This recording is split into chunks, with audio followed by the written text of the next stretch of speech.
দে আমার টাকা দরকার, খুব দরকার, আমি দিয়ে দেবো। আমার কাছে টাকা নাই। না করিস না রে, আমার কাছে টাকা পয়সা নাই। কোনো টাকাই নাই। টাকা চাইলে এখানে নাই আর নাই।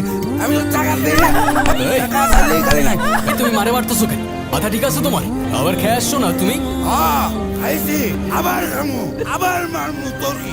মা, তুমি তার বাড়ির থেকে চলে যেতে বলো তো। যদি না রাই, যদি না রাই কি করবি? ভাই তোর পোলা আমার মুখে কথা বলে, তুই শিখাইছিস না? তুই শিখাইছ। এমনিতেই তোমার আমি বাপ মানি না, তো এর থেকে নিচে নামতে যাও না। সব মাতলা আমি থামাইতে না পারলে বাড়ির থেকে চলে যাও। আমার আর মার একটু শান্তিতে থাকতে দাও, দয়া করো। টাকা দে, টাকা দে। নাও, যাও।